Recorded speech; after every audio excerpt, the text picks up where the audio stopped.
live just a couple miles away, actually, in North Seattle in a town called Ballard. I live with my husband and my 2 kids. They're girls, ages 4 and 6. And when I lived in Cleveland, I attended this really large nonprofit event. It was called the Tour of Good Cheer. Has anyone heard of this? Well, the Tour of Good Cheer was a huge donation event where the guy who headed it up, he would dress as Santa, and we were his elves, and he would drive around to all the shelters around, like maybe the day before Christmas, and I went with them, and we would drop off cold weather gear to the men's shelter, so hats, coats, gloves, scarves, that kind of thing. And we made our way to a few women's shelters, and at the women's shelters, they were asking, hey, do you have any pads or tampons? And I'm like, well, yeah, I do in my purse. Here, let me give you everything I have. And come to find out, access to pads and tampons were really difficult for this demographic. And I didn't have enough to give any one woman for one cycle. And so some of us who attended the Tour of Good Cheer and were hearing some of these testimonials from the women in these shelters, that they just didn't have access to pads and tampons, a basic human item. We got together the next day and we founded a nonprofit called T2P2.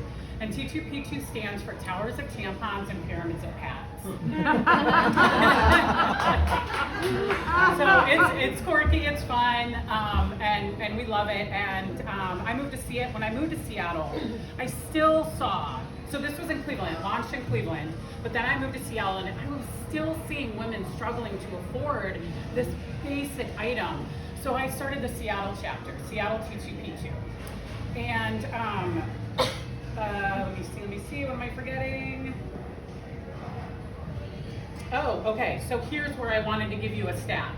Okay, 46% of Americans struggle to afford pads and tampons. Wow. 46%. It is such a huge issue that there's a word for it. It's called period poverty. Mm-hmm. And here's why it exists, okay?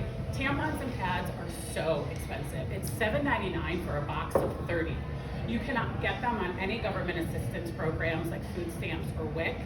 And there's nowhere to go for you to stock up on this item. So if all of a sudden you find yourself without $8 and you've got your period, there's nowhere to go to stock up. So we launched Seattle T2P2, and we are the #1 provider of pads and tampons to Seattle Public Schools.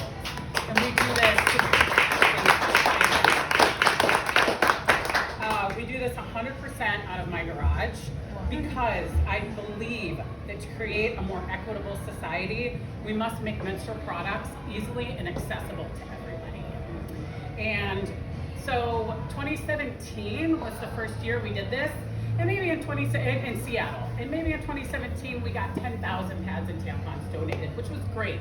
This year, 5 years later, we will have passed the 300,000 mark. And again, this is all out of my garage. We are one of the only places where you can donate pads and tampons to 24/7 with 5 drop boxes around Seattle. There's nowhere else that you can just go. I mean, there's not many places like me that exist around Seattle. So if you wanted to donate this item, we are the place that you go to do that. When you Google donate period products or period products for the homeless, SeattleT2P2.org is the #1 search result in Google. And we've done this without any funding. We're all 100% volunteers. There's 5 of us who are on the board of T2P2, and we do it after our day jobs and after our kids go to bed. And it's because, so after all this hard work, everything that we do, this past July, we received requests for 2,000 period packs. We only had 900 on our shelf. So still, with all this hard work, we still cannot keep up with demand. So this is where you guys come in. So what can you do? We need leaders in larger institutions and more small businesses to advance menstrual equality with action and donations. So if this issue gets you fired up like it does me, there are some really amazing things that you can do to make an impact on period poverty. And one is hosting a pad or tampon drive at your company or at a school that you might be involved in or at a club that you might be involved in. The best time to host that drive is during Women's History Month, which is March. You could create a campaign like Round Up for Periods or a Buy One, Give One. Make period, here's the number one thing I will tell you to remember for today and we'll walk away with.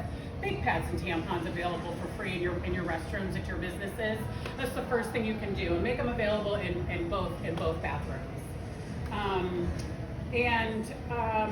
Donate to organizations like T2P2. And follow us on Facebook and Instagram and share and like and help amplify this message and get it out there that this is an issue, and we won't be advancing into an equitable society until we solve this problem. Thank you.